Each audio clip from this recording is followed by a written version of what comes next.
വർണ്ണശബളമായ carnival റാലിയോടെ കൊച്ചിയിലെ പുതുവത്സരാഘോഷങ്ങൾക്ക് സമാപനമായി. നിശ്ചല ദൃശ്യങ്ങളും പ്രച്ഛന്നവേഷങ്ങളും കൊഴുപ്പേകിയ കാർണിവൽ ആസ്വദിക്കാൻ ആയിരങ്ങളാണ് ഫോർട്ട് കൊച്ചിയിൽ എത്തിയത്. ഗജവീരന്റെ പുറത്ത് തിടമ്പേറ്റിയതോടെയാണ് കാർണിവൽ റാലിക്ക് തുടക്കമായത്. മേയർ സൗമിനി ജെയിനടക്കമുള്ളവർ റാലിയുടെ മുൻനിരയിൽ അണിനിരന്നു. വാദ്യഘോഷങ്ങളുടേതായിരുന്നു ആദ്യ ഊഴം.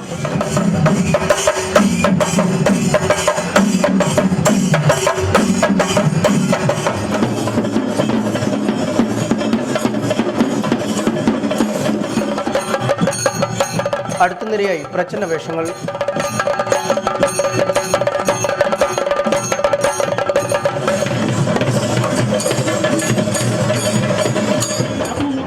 ഒടുവിലായാണ് കാണികളെ ആവേശത്തിലാഴ്ത്തി നിശ്ചല ദൃശ്യങ്ങളെത്തിയത്. ടിപ്പുവിന്റെ പടയോട്ടവും കൂമൻ കുരിശ് പ്രതിജ്ഞയുമെല്ലാം നിശ്ചല ദൃശ്യരൂപത്തിലെത്തി.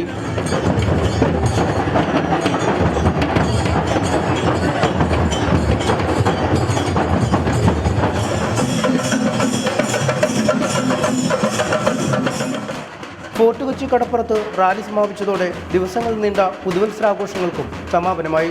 റിപ്പോർട്ടർ, കൊച്ചി.